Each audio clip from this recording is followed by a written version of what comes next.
골로새서 1장 18절 말씀입니다. 그는 몸인 교회의 머리라. 그가 근본이요 죽은 자들 가운데서 먼저 나신 자니 이는 친히 만물의 으뜸이 되려 하심이요.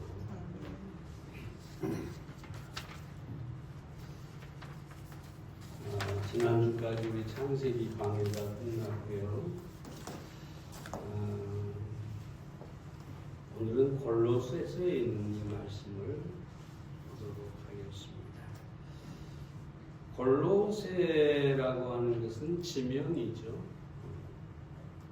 헤라폴리스, 라오디게아와 함께 소아시아의 3대 도시 중 하나였습니다. 광산과 상업 활동이 활발하게 펼쳐졌고 그 덕분에 이 골로새는 부유한 도시였습니다. 이 골로새는 주로 이방인들과 유대인들로 구성이 되어 있었죠. 그래서 여러 가지 철학이 범람한 곳이었습니다. 바울은 이 골로새서라고 하는 곳에 직접 가본 적은 없습니다. 근데 사도행전 19장에 보면 그 에베소에서 놀라운 부흥이 일어나고 그 덕분에 복음이 사방으로 퍼졌다고, 온 아시아에 퍼졌다 이렇게 말하고 있습니다. 바울의 회심자 가운데서, 그러니까 에베소서에서 복음을 전할 때 바울의 회심자 가운데서 에바브라라는 사람이 있었는데 이분이 자기 고향인 골로새에 돌아가서 복음을 전하게 되었죠. 그래서 교회가 세워지게 됩니다. 그런데 이 골로새 교회가 문제가 생기기 시작을 했어요. 사실은 에바브라가 신학을 하거나 뭐 대단한 그런 사람이 아니었기 때문에 복음을 전하고 교회를 세웠는데 거기에 이단이 들어오게 되었죠. 그 이단 가운데 하나가 뭐냐면 그노시스파라고 하는 게 있어요. 헬라어로 그노시스는 아는 것, 알다 그런 뜻이에요. 무슨 얘기냐면 이 사람들이 골로새 교회에 들어와 가지고 자기들만이 영적인 지식이 있고 깨달음이 있다. 그렇게 주장을 하게 된 것이죠. 요즘 이단들이 다 그렇습니다. 이단들하고 얘기해 보면 일반 교회 목사님들도 몰라요. 자기들만 깨달았다고 아주 대단한 자부심을 가지고 얘기를 하죠. 이단의 특징이에요.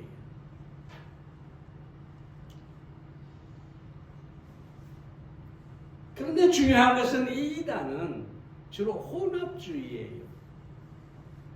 그러니까 율법에 또 예수님의 가르침에 또 다른 종교의 가르침에 이런 것을 다 혼합해가지고 교리를 만들고 그래서 사람들을 미혹하게 된 것이죠.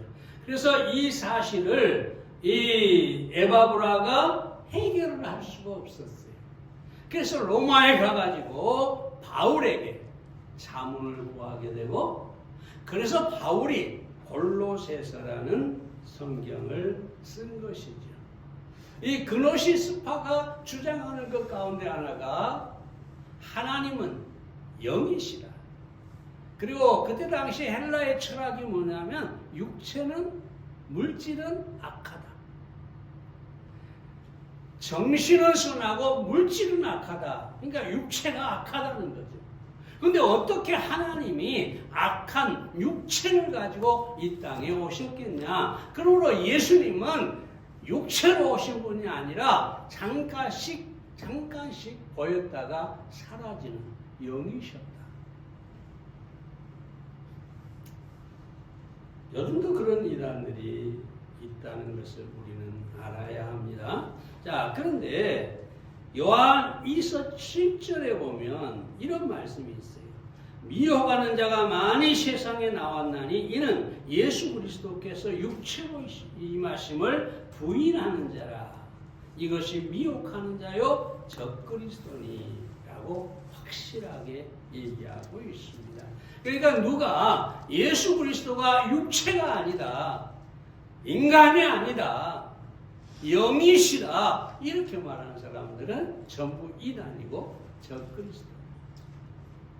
예수 그리스도는 물론 영이신 하나님이시만 이 땅에 사람의 몸을 입고 오셨다는 사실을 우리가 알아야 합니다. 좀 서론이 길기는 합니다만 예수 그리스도가 오늘 본문에 보니까 으뜸이 되려 하십니다. 으뜸이라고. 최고라는 거죠. 가장 높은 곳에 계신 분. 으뜸이시다. 그렇게 얘기하고 있죠. 역사적으로 많은 사람들이 예수님의 이 으뜸 되심에 대해서 이야기를 했는데요. 나폴레옹이 이런 얘기를 하죠. 알렉산더 대제, 시저, 샤를마뉴, 그리고 나는 무력으로 제국을 건설했으나 그리스도는 사랑의 제국을 세웠고 이날까지 수많은 사람들이 그를 위하여, 예수를 위하여 죽는구나 그렇게 말하고 있습니다. 세인트 루이스 섬에서 유배를 당했을 때 그의 충신 바트란드 장군에게 또 이렇게 고백합니다. 나는 인간에 대해 잘 안다. 그리고 그리스도는 인간이 아니라는 것도 안다. 사람들은 다른 종교의 신들과 그리스도를 비교하여 같은 점을 찾으려고 하는데 이것은 쓸데없는 일이다. 다른 종교와 기독교의 차이는 무한하다. 그리스도의 모든 것은 나를 놀라게 한다. 그의 영은 나를 위압한다. 그와 세상의 어떤 사람과도 비교란 있을 수가 없다. 그는 자존하시다. 이렇게 말하고 있습니다. 다시 말하면 예수 그리스도가 모든 인간 위에 뛰어난 분이시다. 으뜸이시다. 그렇게 얘기하고 있는 것을 우리가 보게 됩니다. 그래서 오늘 이 골로새 1장의 주제가 바로 그런 것이죠. 예수 그리스도가 으뜸이시고 예수 그리스도의 보혈로 인해서 하나님과 우리 사이에 화목이 이루어졌다. 이렇게 얘기하고 있습니다. 그래서 이 18절을 중심으로 해서 우리가 몇 가지 생각해 보겠습니다. 첫째로 복음의 메시지에 있어서 예수 그리스도는 으뜸이시다. 5절 말씀을 봅니다. 너희가 전에 복음의 진리의 말씀을 들은 것이라. 이 거짓 교사들은 천사와 율법과 육체의 훈련과 신비에 관한 것과 철학을 가르쳤어요. 자신들만이 모든 것을 알고 있다. 이렇게 강조했습니다. 그러나 중요한 사실은 그들의 메시지가 아무리 화려하고 그럴듯해 보일지라도 그들의 메시지에는 복음이 없고 구원이 없다고 하는 사실입니다. 그런데 중요한 것은 이 에바브라라고 하는 사람이 복음을 전했을 때 그 복음은 사람들을 구원하게 되었습니다. 그러므로 복음은 구원에 이르게 하는 메시지이기 때문에 이 복음을 통해서 예수 그리스도가 으뜸이라고 하는 것을 알 수가 있습니다. 이 복음은 그 자체가 으뜸이에요.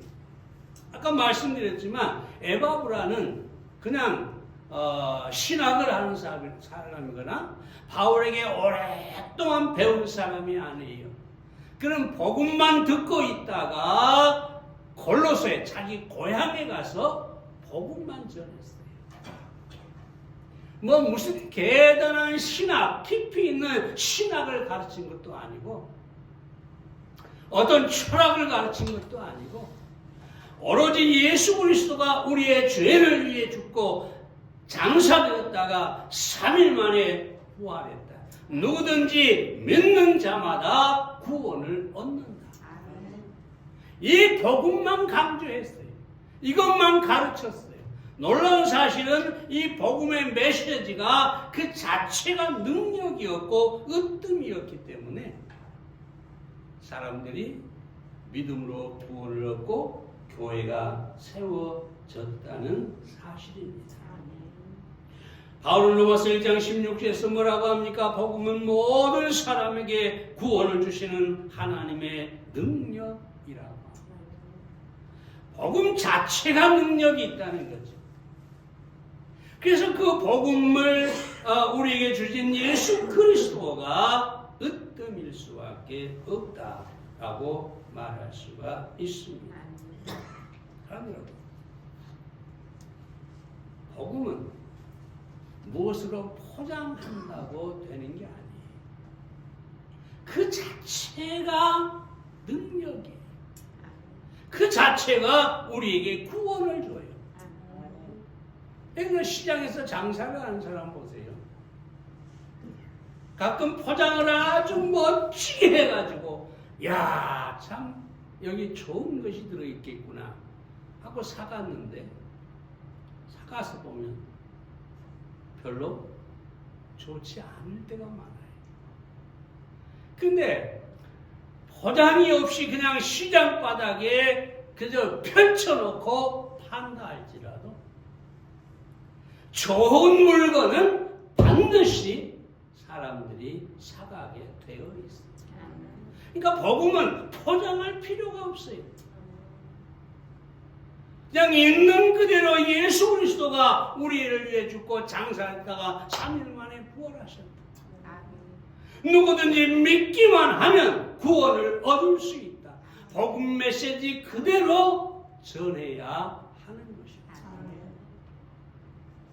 그러면 사람들은 종종 자신이 무슨 대단한 것을 이렇게 전해야 된다고 생각하는데 포장해야 된다고 생각하는데 그렇지 않습니다. 그래서 누구든지 복음을 전할 수가 있어요. 내가 예수 그리스도가 나를 위해 죽고 장사되고 부활했다 하는 이 사실을 믿고 내가 구원받았다면 바로 그 사람은 당장이라도 내일이라도 복음을 전할 수 있고 어떤 사람이 전한 복음인지 그 복음은 구원의 능력이 되는 것입니다.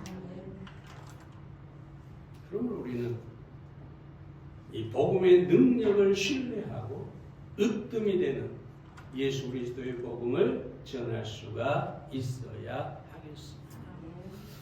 두 번째로 복음은 구원받은 사람들로 열매를 맺게 합니다.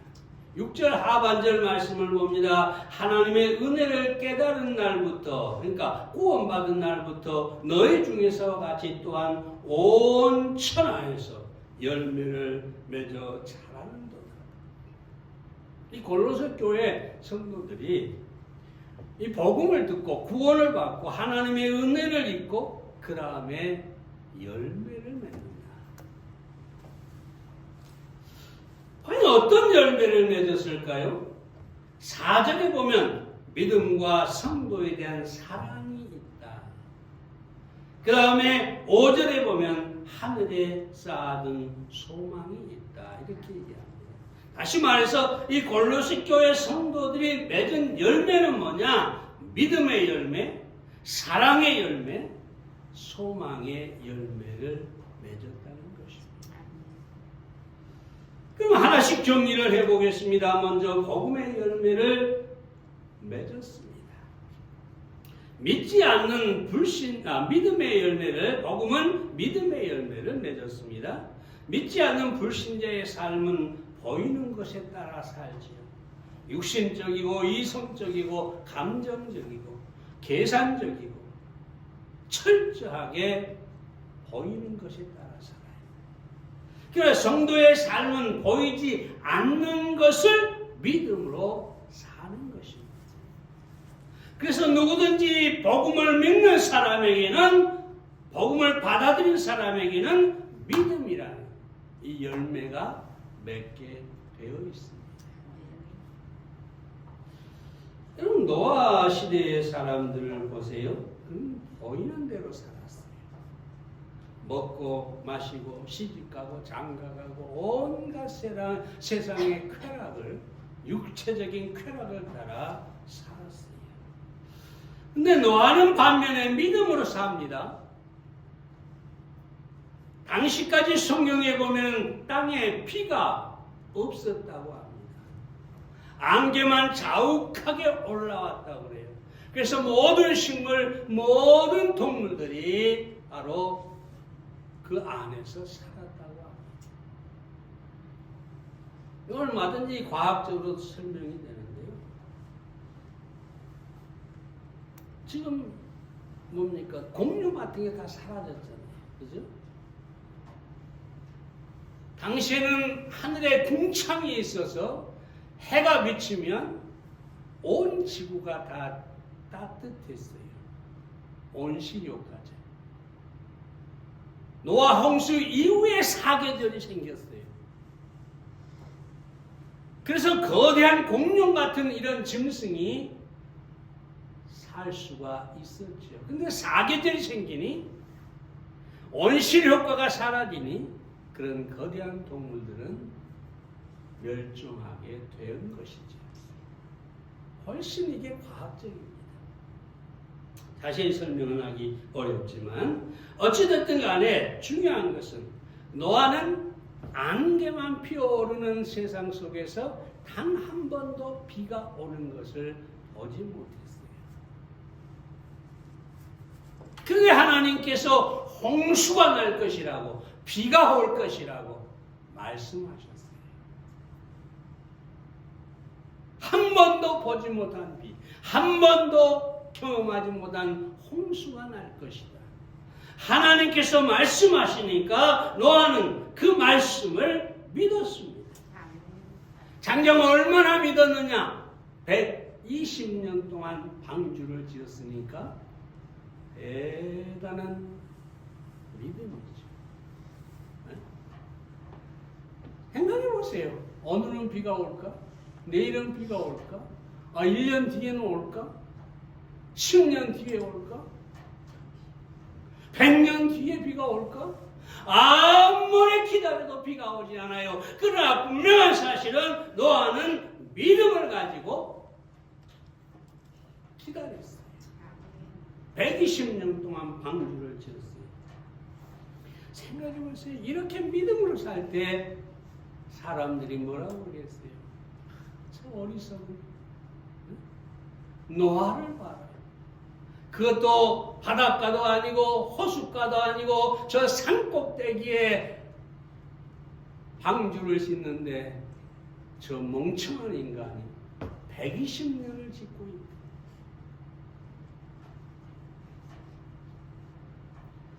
믿음은 이렇게 늘 세상의 조롱을 받게 되어 있습니다.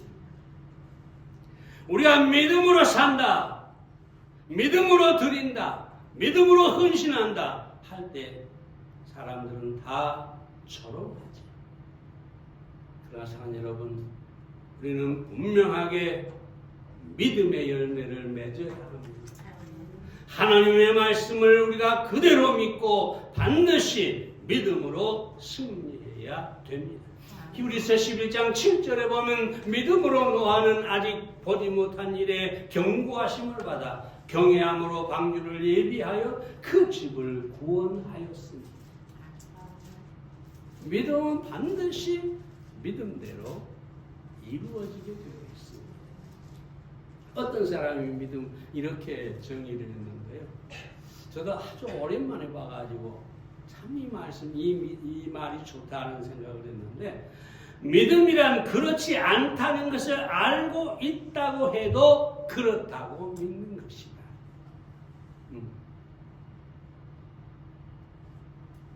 내 이성적으로 그건 있을 수가 없어. 그건 아니야.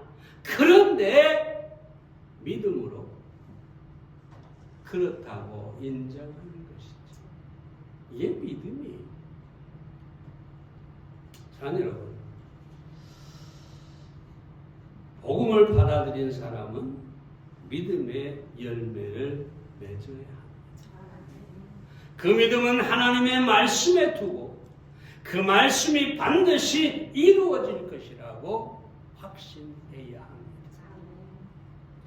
다음으로 복음은 사랑의 열매를 맺게 하죠. 4절 말씀에 보면, 다시 보면 모든 성도에 대한 사랑을 들음이요라고 합니다. 골로새 교회 성도들은 모든 성도들을 사랑했어요. 그 사랑을 바울이 들었다고 합니다. 다시 말하면 그 사랑이 바울이 알 정도로 이 사랑이 열매가 나타났다는 거죠. 여러분, 마태복음 22장 37절부터 있는 말씀에 보면 하나님 사랑과 이웃 사랑을 하라고 예수님께서 우리에게 지상 명령을 주셨어요. 최고의 명령이죠. 야고보는 이 사랑을 야고보서 2장 8절에 보면 최고한 법이다. 사랑의 법이야말로 최고의 법이다. 고린도서 13장에서 바울은 사랑이 최고의 가치고 사랑이 없으면 아무것도 아니라고 합니다. 6.25 전쟁 직후에 나한자 수용소에서 미국의 로터리 클럽 회원들이 나한자 수용소를 방문했어요. 마침 그곳에 미국에서 파견 나온 간호사 한 사람이 나병 환자의 몸에서 흐르고 있는 고름을 짜고 치료하고 있었어요. 그러니까 로터리 클럽 한 사업가가 그 장면을 보고 사진을 찍었어요. 이건 100만 불짜리 사진이다. 그러나 나는 누가 나에게 100만 불을 준다고 해도 결코 이 일을 할 수 없을 것이다. 그때 이 나한자의 고름을 짜면서 치료하던 간호사가 이렇게 말하죠. 저도 누가 100만 불을 준다 해도 이 일을 할 수가 없습니다. 지금 하고 있으면서 하는 말이잖아요. 나도 할 수 없어요. 100만 불을 준다고 해도. 그러니까 사업가가 당황하면서 물었어요. 아니, 당신은 지금 그 일을 하고 있지 않소? 그러니까 간호사가 이렇게 얘기하죠. 그리스도의 사랑이 나를 강권하기 때문입니다. 누가 100만 불을 준다고 해도 할 수 없지만 예수 그리스도의 사랑이 나를 강권하기 때문에 이 일을 하고 이끌기 때문에 나는 이 일을 하고 있는 것입니다. 사랑해요. 사랑처럼 뛰어나고 가치 있고 강한 것이 없습니다. 나병 환자의 고름을 짜는 것 얼마나 강한 일입니까? 얼마나 대단한 능력입니까? 근데 그 능력을 무엇만이 할 수 있느냐? 사랑만이 할 수 있다. 근데 우리 그리스도인은 구원받은 사람들은 그 사랑이 열매로 맺혀야 한다는 것입니다. 뿐만 아니라 마지막으로 복음의 열매는 소망입니다. 5절에 보면 너희를 위하여 하늘에 쌓아둔 소망을 인함이니라고 얘기하는데요.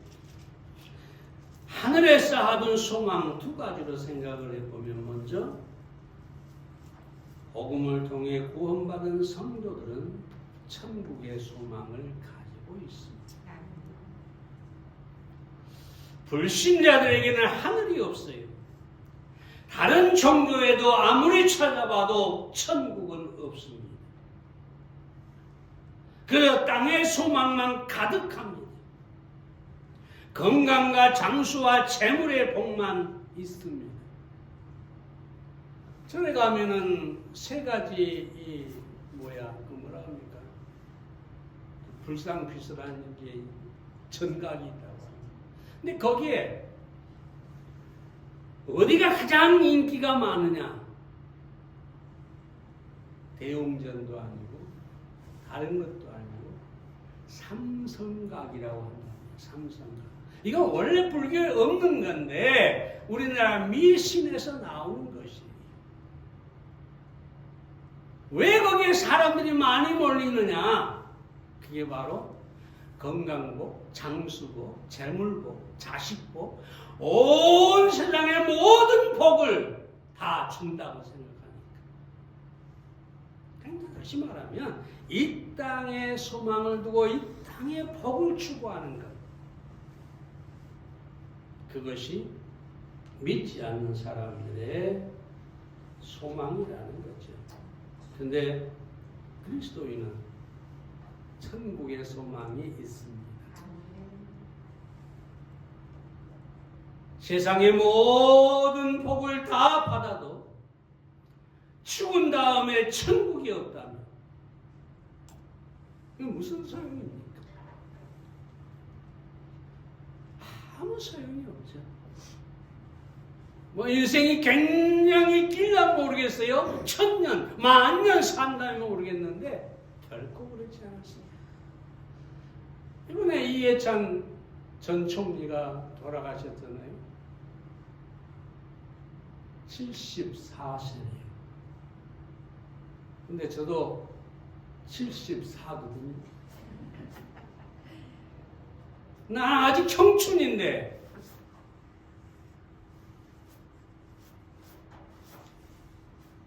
요즘 자꾸 생각이 들어요. 내가 지난번에 85세까지 설교하겠다 그랬는데 자꾸 70 몇 세 다들 돌아가시니까 안성기 씨도 그렇죠. 다 70대에 다 돌아가시니까 오시더라고. 나도 때가 되나?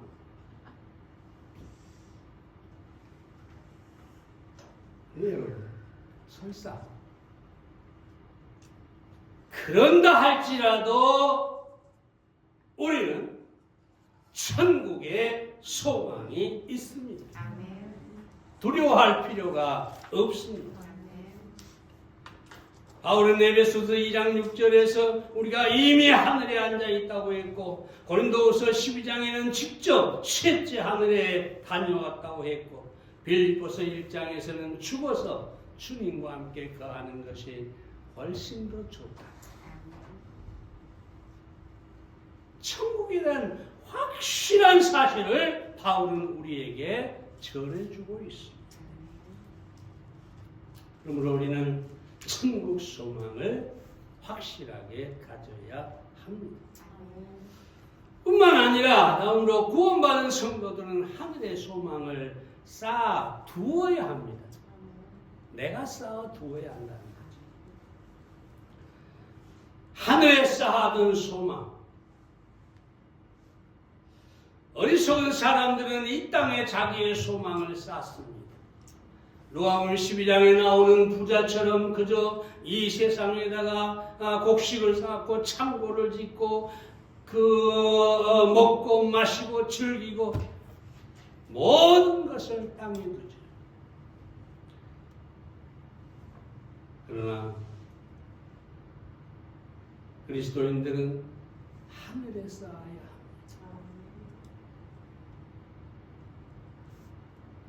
하나님께 드림으로 쌓고 선을 행함으로 하늘에 쌓고, 우리가 주님의 일에 헌신함으로 하늘에 쌓아야 합니다. 마태복음 6장 20절에서 내 보물을 하늘에 쌓아두라 하시면서 뭐라고 말씀하냐? 내 보물이 있는 곳에 내 마음도 있느니라. 오늘 이 아침 여러분 마음이 어디에 있습니까? 세상에만 있습니까? 아니면 조금이라도 여러분이 하늘에 쌓고 쌓은 그 소망을 바라보는 하늘의 마음이 있는 그런 성도입니다. 이 얘기만 하고 마치겠습니다. 벤 다이크라고 하는 유명한 사람이 쓴 풍자이라고 있어요. 로마의 한 부자가 천국에 가서 제일 먼저 천사의 안내를 받아서 천국을 구경하게 되었습니다. 풍자여행입니다. 풍자. 근데 한 곳에 가니까 정말 아름다운 그런 멋진 저택이 눈에 들어왔어요.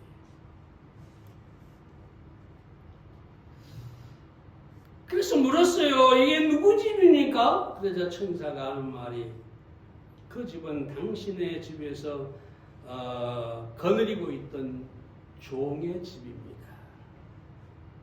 그러자 부자가 그럴 수 없습니다.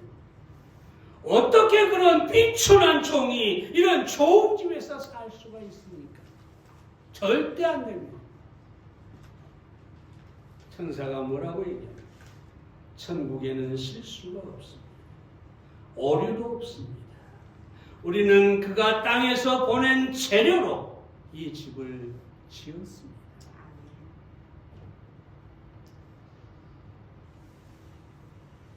천사가 다시 이 사람을 데리고 구경을 시켜주는데 아주 초라한 허술한 집이 하나 있었어요. 이 집은 누구 집입니까? 라고 물었어요. 그러니까 천사가 하는 말이 바로 당신 집이에요. 아닙니다. 절대로 그런 일이 있을 수가 없습니다.